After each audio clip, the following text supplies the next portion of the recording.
नमस्कार मित्रों, मैं राजीव रंजन प्रसाद।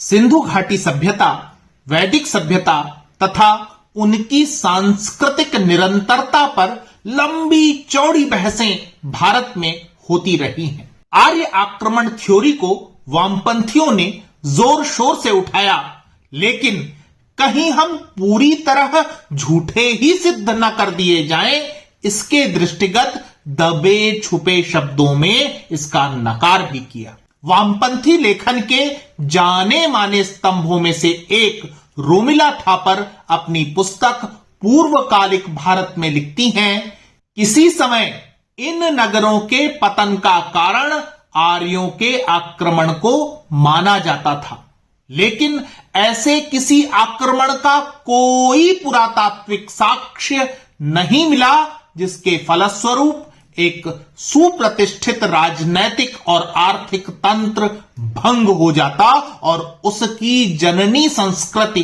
बिखर जाती। यद्यपि आक्रमण के सिद्धांत की अस्वीकृति से इस बात की संभावना समाप्त नहीं होती कि आगंतुक भारत में हिंद आर्य भाषा को लेकर आए। किसी अनपढ़ की भांति समझने पर भी इस वक्तव्य से दो बातें सामने आती हैं। पहला कि अब आर्य आक्रमण थ्योरी पुरातात्विक साक्ष्यों के अभाव में नकार दी गई है, और दूसरा कि संभावना, पुनः समझें कि इस वक्तव्य का कोई साक्ष्य नहीं अपितु संभावना है कि कोई आगंतुक समूह किसी अज्ञात स्थान से भारत भूमि में हिंद आर्य भाषा लेकर आए। मार्क्स माओवादी इतिहास में संभावना शब्द से ही सारा खेल कर दिया जाता है। किसी झूठ को यदि इतिहासकार ढोने में समर्थ न हो तो वामपंथी पत्रकार और साहित्यकार तथ्य विकृतिकरण का खेल खेलते रहते हैं। उदाहरण के लिए पाकिस्तान यात्रा के पश्चात मोहनजोदड़ो देखकर लौटे पत्रकार लेखक ओम थानवी अपनी पुस्तक मोहनजोदड़ो में लिखते हैं, समस्या पेचीदा है और कुछ खतरनाक भी। खतरनाक इस मायने में कि हमारे यहां संकीर्ण हिंदूवादी कुछ समय से हिंदू धर्म की स्थापना करने वाली वैदिक संस्कृति को जबरन हड़प्पा युग में स्थापित करने की कोशिश में लगे हैं। वे इस विवेचन से परेशान हैं कि आर्य बाहर से आए। अब या तो वामपंथी इतिहासकार रोमिला थापर गलत बोल रही हैं, या वामपंथी पत्रकार ओम थानवी लाल किरांती कर रहे हैं। इस भूमिका का अर्थ अपने ही बोझ से मरमरा रहे वामपंथ की आलोचना करना हरगिज नहीं, अपितु केवल इतना ही बताना है कि इतिहास की धारा विचारधारा परक विवेचना उसे किसी सत्य तक नहीं पहुंचा सकती। विषय में उतरने से पूर्व पुस्तक मोहनजोदड़ो में वामपंथी पत्रकार ओम थानवी के चालाकी से उठाए गए कुछ प्रश्न देखें। सिंधु घाटी के उजड़ने और वैदिक संस्कृति के स्थापित होने में कितना फासला है, या नव स्थापित आर्य संस्कृति ने लुप्त हड़प्पा संस्कृति के बचे तत्वों को संक्रमण की सहज प्रक्रिया में धीरे धीरे आत्मसात कर लिया, या धीमे धीमे क्षय हो रही हड़प्पा संस्कृति ने वैदिक संस्कृति को आत्मसात कर लिया और जो ऐसा नहीं कर सके दूर चले गए। शायद ऐसे ही सवालों के मद्देनजर रोमिला थापर ने इस मुद्दे को भारतीय इतिहास की सबसे पेचीदा समस्या करार दिया है। ओम थानवी के सवाल लाल स्याही से लिखकर उठाए गए अवश्य हैं, लेकिन विमर्श के लिए कुछ बिंदु प्रदान करते हैं। यदि आर्य आक्रमण थ्योरी को वामपंथी इतिहासकार भी केवल संभावना भर मानते हैं, तो सिंधु घाटी की सभ्यता के उत्थान और पतन को पूर्वाग्रह रहित होकर सोचा समझा जा सकता है क्या? सरस्वती नदी की अवस्थिति और उसका विलोपन सिंधु घाटी सभ्यता और वैदिक सभ्यता के मध्य संबंध, साम्यता, भिन्नता और विस्तार पर किसी तरह से प्रकाश डालते हैं। पहली बात यह कि इतिहास अन्वेषण का युग मैक्स मूलरों से आगे निकल गया है। डॉक्टर कृपाशंकर की पुस्तक ऋग्वेद, हड़प्पा सभ्यता और सांस्कृतिक निरंतरता की भूमिका में इतिहासकार ब्रजवासी लाल लिखते हैं, साहित्यिक, पुरातात्विक, सरिता प्रवहन शास्त्रीय, भूगर्भ शास्त्रीय तथा कार्बन 14 तिथि निर्धारण प्रणाली, इन सबके सामूहिक प्रमाणों से यह सिद्ध हो गया है कि ऋग्वेद ईसा पूर्व 2000 वर्ष से पूर्ववर्ती ही था, उत्तरवर्ती कदापि नहीं। अपनी पुस्तक द सरस्वती फ्लोज ऑन में वे सिद्ध करते हैं कि ऋग्वैदिक लोग पश्चिम में सिंधु नदी से लेकर पूर्व में गंगा यमुना की उत्तरी घाटी तक फैले हुए थे। डेविड फ्रॉले, टेलगिरी, बीबी लाल, एस.आर. राव, सुभाष काक, अरविंदो आदि अनेक आधुनिक विद्वान वैदिक सभ्यता को भारतोत्पन्न एवं ऋग्वेद का रचना काल 4000 से 3000 वर्ष ईसा पूर्व निरूपित करते हैं। यह समय सिंधु सरस्वती घाटी सभ्यता की पराकाष्ठा का भी है। क्या हम एक ही सभ्यता को दो मानकर विवेचित कर रहे हैं अथवा दो समान समय की सभ्यताओं में से एक को अनदेखा? क्या उस दौर की धार्मिक मान्यताओं से कोई निष्कर्ष निकाला जा सकता है? प्रयास करते हैं। मोहनजोदड़ो में माला धारण किए हुए तथा सर पर विशिष्ट परिधान युक्त एक स्त्री प्रतिमा मिली है जिसे शक्ति का प्रतीक अथवा महादेवी माना गया है। उत्खनन में अनेक मिट्टी की मूर्तियां मिली हैं जिन्हें माला, बाजूबंद, कमरबंद इत्यादि गहनों से सजाया गया है। मोहनजोदड़ो से प्राप्त एक मूर्ति में देवी के सिर पर पक्षी पंख फैलाए बैठा है। हड़प्पा से प्राप्त एक मुहर के दाहिने भाग में एक स्त्री सिर के बल खड़ी है।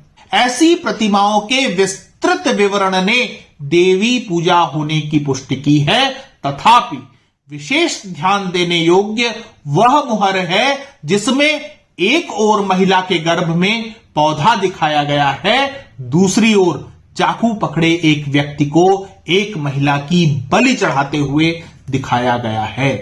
यहां बलि प्रथा और उसकी उपस्थिति की चर्चा के अतिरिक्त यह भी ध्यान रखना चाहिए कि उल्लेखित स्त्री प्रतिमाएं गुजरात की सिंधु घाटी से जुड़ी साइटों में बहुत कम पाई गई हैं, जबकि प्राप्ति का आधिक्य सिंधु नदी के किनारे किनारे है। यह भी आश्चर्य होता है कि मातृ देवी मानी गई लगभग सभी प्रतिमाएं क्यों भली भांति गढ़ी नहीं गई हैं। अनेक इतिहास की पुस्तकें इन्हीं देवी प्रतिमाओं के आधार पर सैंधव समाज को मात्र सत्तात्मक निरूपित करती हैं। वास्तविकता क्या है? मात्र देवियों से जुड़े अनेक जटिल प्रश्नों के उत्तर इतिहासकार भगवान सिंह अपनी पुस्तक हड़प्पा सभ्यता और वैदिक साहित्य में प्रदान करते हैं। वे लिखते हैं, हड़प्पा का देव समाज मात्र देवियों तक सीमित नहीं था। जो लोग मात्र देवियों पर अपेक्षा से कुछ अधिक बल देते हैं, वे भी कम से कम यह तो स्वीकार करते ही हैं कि इनका एक प्रधान देवता पशुपति रुद्र था। रथ चालन, शिकार आदि में भी केवल पुरुषों को ही मूर्त किया गया है। इसके विपरीत हड़प्पा की प्रसिद्ध नर्तकी इस बात की सूचना देती है कि इस समाज में स्त्री पुरुषों के मनोरंजन का साधन थी। इस उद्धरण के आलोक में पशुपति शिव की चर्चा करते हैं। मोहनजोदड़ो से प्राप्त एक मुहर पर 3 चेहरे वाले एक योगी की आकृति प्राप्त होती है, जिसने पशु सींग का मुकुट पहना है, जो ध्यानरत है, चारों ओर से अनेक हिंसक पशुओं से घिरा हुआ है। उसके बाईं ओर बाघ और हाथी तथा दाईं ओर भैंस और गैंडा है। आसन के नीचे 2 हिरण बैठे हुए हैं। कतिपय मुहर ऐसी भी प्राप्त हुई हैं जिनमें 2 सिर उठाए हुए नागों के मध्य कोई देव पुरुष है। हड़प्पा सभ्यता से जुड़े लगभग सभी स्थानों से लिंगीय प्रस्तर अथवा विभिन्न आकृतियों के शिवलिंग प्राप्त हुए हैं। प्रतीत होता है कि सिंधु सभ्यता में शिव की पूजा किरात अथवा शिकारी के रूप में, नागधारी के रूप में, धनुर्धर के रूप में और नर्तक के रूप में भी होती थी। आधुनिक समयों में भी शिव इन्हीं स्वरूपों तथा लिंग रूप में पूजित हैं।